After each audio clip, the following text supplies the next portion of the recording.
Imagine a kingdom of power, a throne of gold, and beneath it, a people forgotten.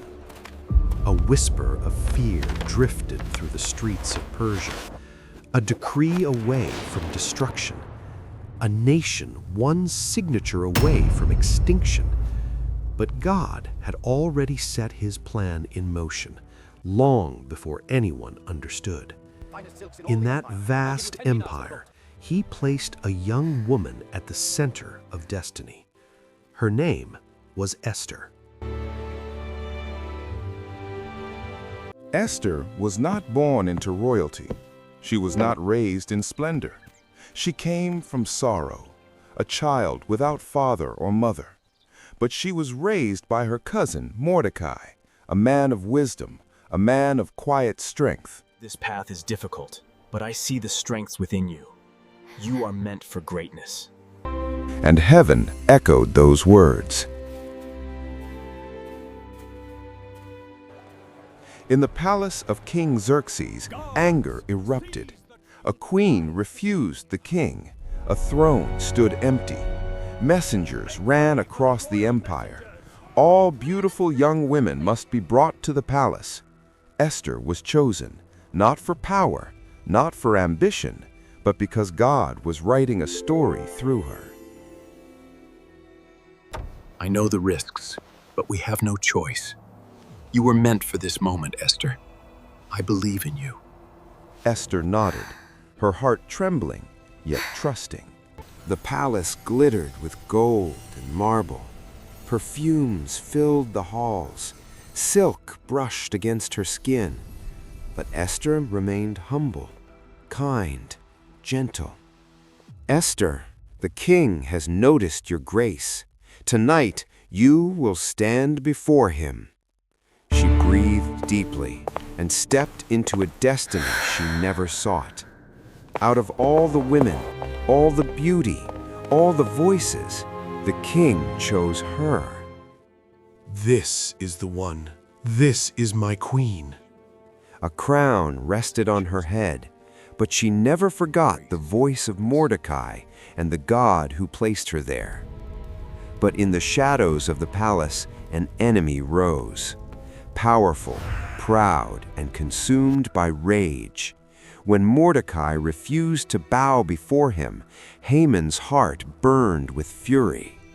If one Jew defies me, all Jews shall perish.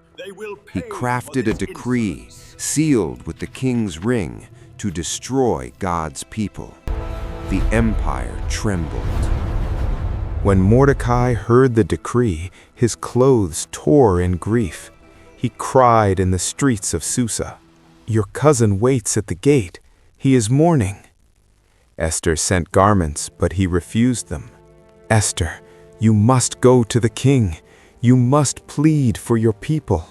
If I go without being summoned, I could die. And if you remain silent, deliverance will rise from another place. But who knows, perhaps you were born for such a time as this." Those words shook her heart.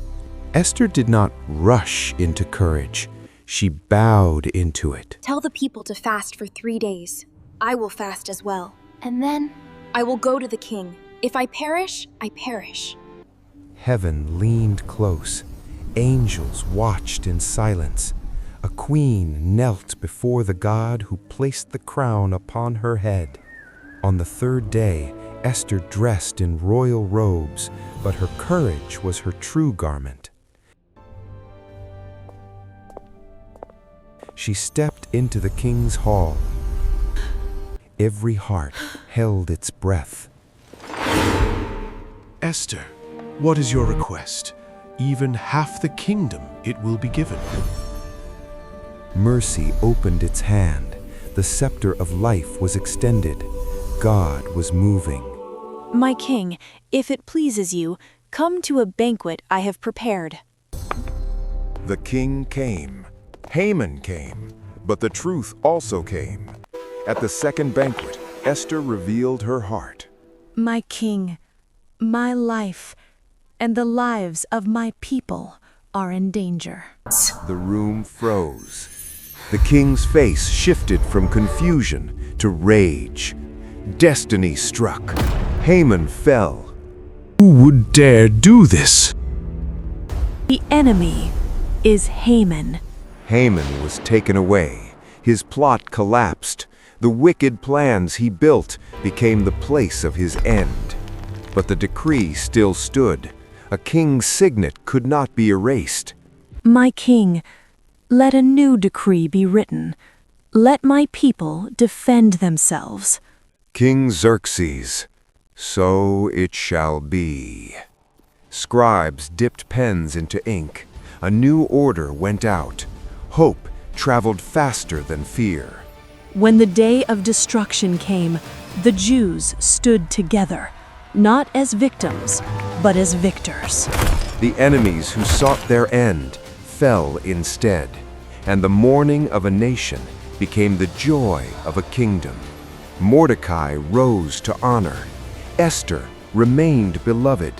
A festival was established, a celebration of deliverance, a reminder that God turns despair into joy, fear into courage, silence into salvation.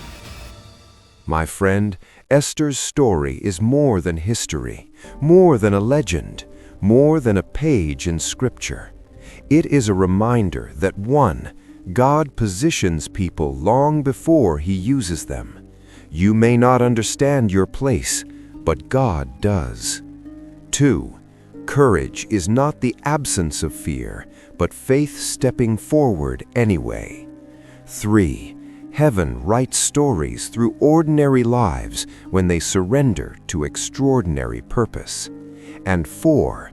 You, yes, you, were created for such a time as this.